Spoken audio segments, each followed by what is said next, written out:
리처드 닉슨 대통령 있지 않습니까? 이런 식으로 사임을 했거나 아니면은 사망을 해가지고 대통령이 유고가 되면 부통령이 대통령직을 승계하지 않습니까? 그때는 자 원래 수정헌법 22조는 대통령 임기는 2번까지밖에 못한다 이런 내용인데요. 대통령직을 승계를 했을 경우에는 승계한 대통령은 전임 대통령의 자녀 임기가 2년 이상이 남아있으면 대통령직을 한 번 한 걸로 봅니다. 반면에 전임 대통령의 자녀 임기가 2년 미만이 남았다 그러면 대통령직을 안 한 걸로 봅니다. 그래서 전임 대통령의 자녀 임기가 2년 이상이 남은 상태에서 승계하면 대통령을 한 번 한 거고 그 다음에 대통령이 한 번만 출마할 수가 있는 겁니다. 반면에 전임 대통령의 자녀 임기가 2년 미만 남았다. 그러면 대통령직을 한 번 안 한 걸로 보기 때문에 그 자녀 임기 2년 미만을 수행한 다음에 대통령에 2번 출마할 수 있다 이런 뜻입니다. 자, 그래서 수정헌법 22조가 시행된 1951년 2월 27일 당시에 대통령은 33대 대통령 해리 트루만이었는데요. 해리 트루만 대통령은 그 1945년 4월 12일에 32대 대통령 프랭클린 루즈벨트 대통령이 암살이 되고 자녀 임기가 한 3년 9개월 정도 남은 상황에서 승계를 한 거죠. 왜냐? 프랭클린 루즈벨트 대통령이 사선 임기가 시작된 지 한 석 달 만에 병으로 뇌출혈로 사망했으니까 당연히 자녀 임기가 3년 9개월 정도 남은 거죠. 그랬을 경우에는 그 수정헌법에 따라서 결국은 2년 이상 자녀 임기, 전임 대통령의 자녀 임기가 2년 이상 남은 상황에서 승계를 했으니까 한 번 한 거기 때문에 추가로 대통령을 한 번만 더 할 수 있지 않습니까? 그래서 해리 트루만은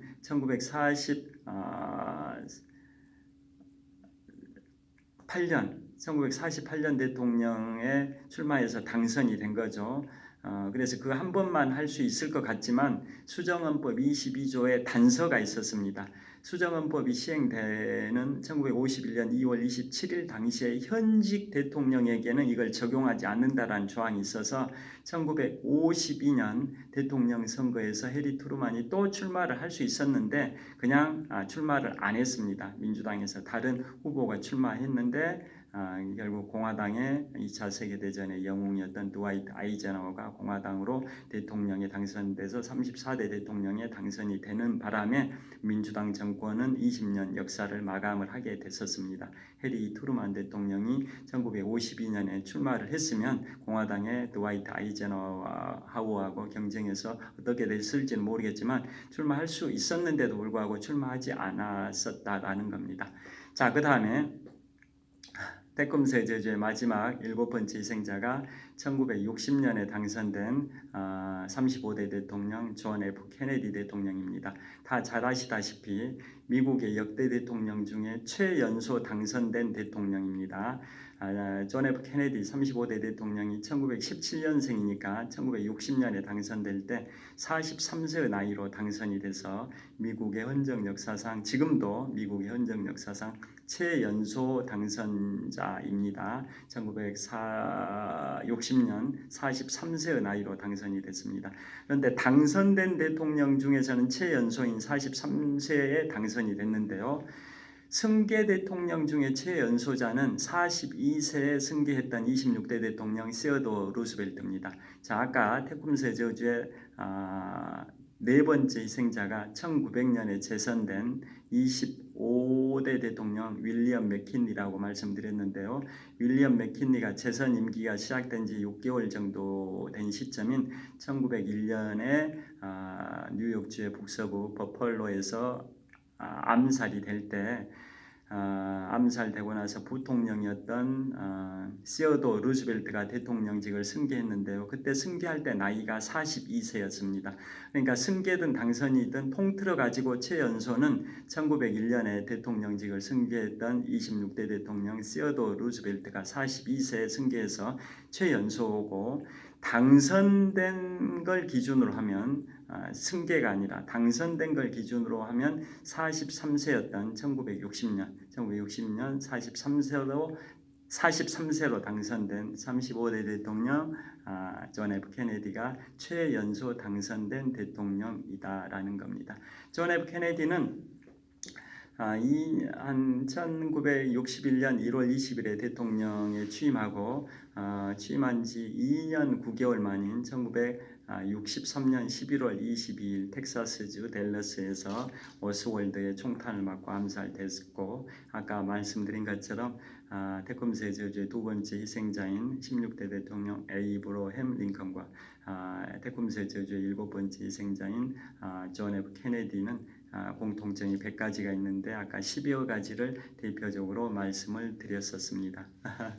자, 그 다음에 지금까지 제가 말씀드린 게 미국의 역대 대통령 45명 중에 임기를 못 채우고 임기 중에 사망했던 대통령 8명이 있는데, 그 중에 1848년에 당선된 제12대 대통령 제커리 테일러는 테콤스의 저주와 관련이 없다라고 말씀드렸습니다. 20년 주기설이 아니고 1의 자릿수가 0, 10의 자릿수가 짝수, 이것에 적용을 받는 그 대통령이 아니기 때문에 테콤스의 저주와 관련이 없고요.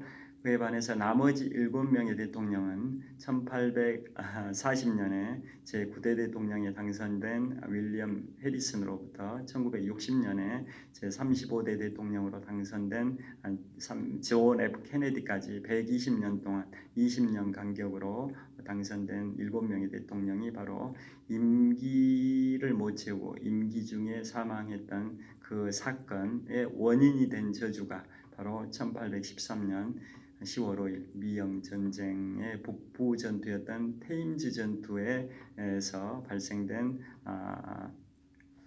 인디언 쇼니족의 주장 테쿰스의 저주 때문이다라고 지금까지 쭉 1시간 반 정도 말씀을 드렸고요. 그 다음에 테쿰스의 저주가 이제 풀린 케이스가 또 20년 주기가 계속 유지되는데요. 존 F 케네디가 당선된 때로부터 20년이 지난 1980년에 제40대 대통령으로 당선된 로널드 레이건은 임기 초기에 총알을 맞았습니다. 방탄 차량에서 튕겨져 나오는 총알을 맞았는데 그 근처 병원에 급히 후송돼 가지고 수술을 받아 가지고 살아났습니다.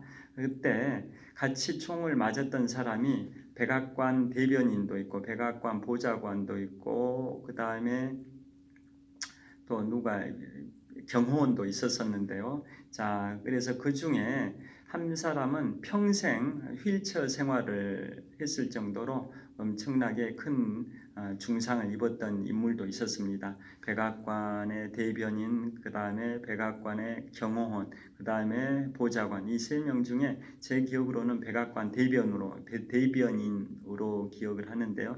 그분은 그 총을 맞아가지고 40년 정도 휠체어 생활을 하시다가 돌아가셨던 그러한 불행한 역사가 있었는데요.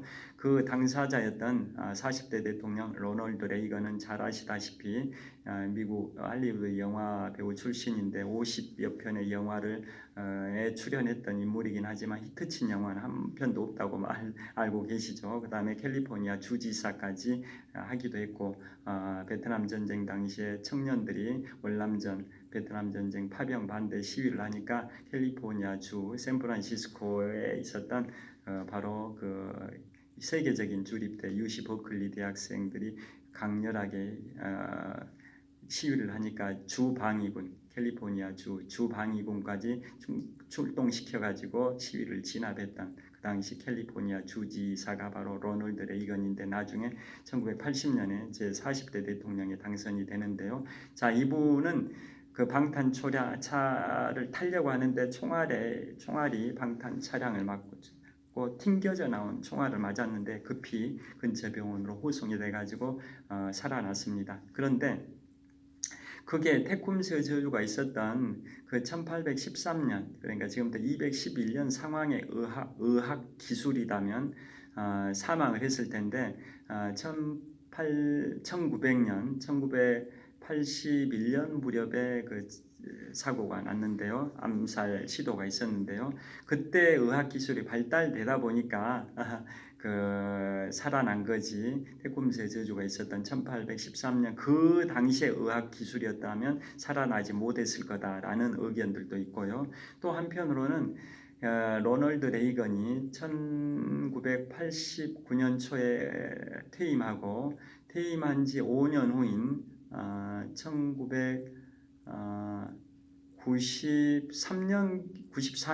1994년에 알츠하이머에 걸렸다라고 선언을 했고 10년 후인 2004년에 93세 4개월 나이로 사망하셔서 미국의 역대 대통령 중에 세 번째로 장수한 대통령이 됐는데요. 자, 여하튼 로널드 레이건이 알츠하이머에 걸린 것도 바로 테쿰스의 저주 때문이다라는 설도 있습니다.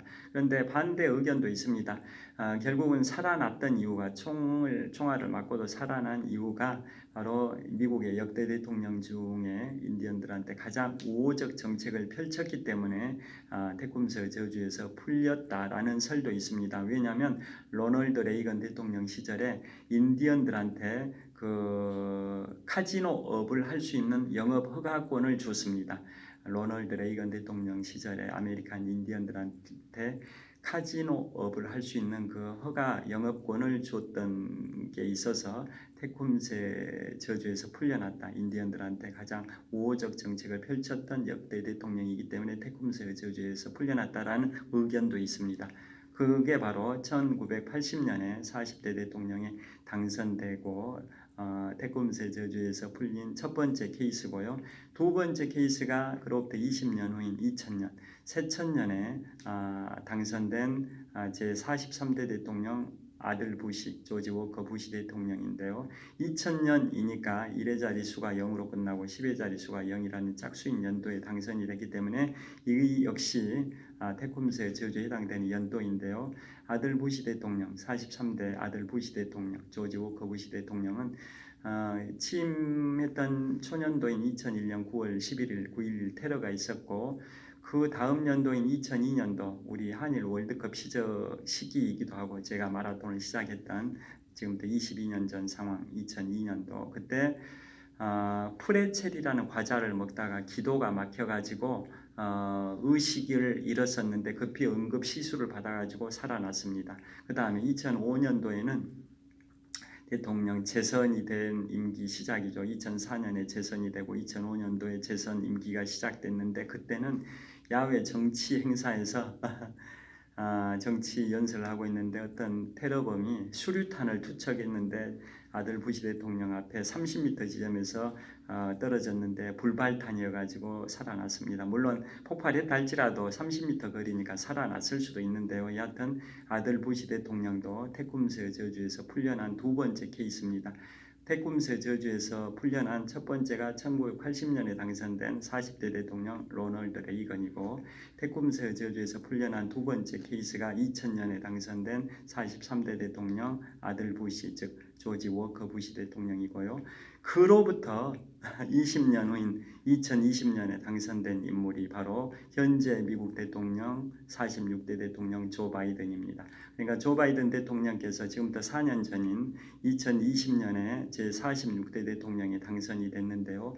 2020년도 테쿰스의 저주에 해당되는 연도죠. 1의 자릿수가 0으로 끝나고 10의 자릿수가 2라는 짝수인 연도에 당선된 대통령이기 때문에 현재 미국의 대통령이신 제46대 대통령 조 바이든 대통령도 테쿰스의 저주에 해당이 됩니다. 그래서 지금 임기가 내년 1월 20일에 새로운 임기를 누가 시작할지는 아직은 미지수죠. 오늘 오전에 미국의 대통령 선거 제도에 관해서 유튜브 촬영해서 업로드해서 말씀드린 것처럼 현재 미국 현직 대통령인 46대 대통령 조 바이든과 전직 대통령인 45대 대통령 도널드 트럼프가 올해 11월 5일에 격돌을 해서 누가 될지는 누구도 예측하기가 어렵긴 한데요. 만약에 조 바이든 대통령이 될 수도 있고 트럼프 대통령이 전직 대통령이 될 수도 있는데 조 바이든 대통령은 2020년에 46대 대통령이 당선됐기 때문에 테쿰스의 저주에 해당되는 연도에 당선된 대통령입니다. 그래서 현재 임기가 내년 1월 20일 정오까지가 임기입니다. 새로운 대통령은 대통령 취임일 날 1월 20일 정오에 취임 선서를 하면서 정오에 임기가 시작이 됩니다. 0시에 시작되는 게 아니라 정오 낮 12시에 취임 선서를 하면서 새로운 대통령의 임기가 시작이 되는데요. 그러니까 현재 조 바이든 대통령 임기는 내년 1월 20일 정오까지인 거죠. 그러니까 그 사이에 이렇게 돌아가실 수도 있는 가능성을 완전히 배제할 수는 없는 거고요. 또 조 바이든 대통령이 당선돼 가지고 재선 임기가 시작되면 재선 임기 중에 또 사망하실 수도 있다 보니까, 왜냐, 고령자이시기 때문에 계속 고령자로서 이제 판단 능력, 순발력이 떨어져서 인지 능력이 떨어져서 말 실수가 계속 이어지고 있다라고 언론에 나오고 있지 않습니까?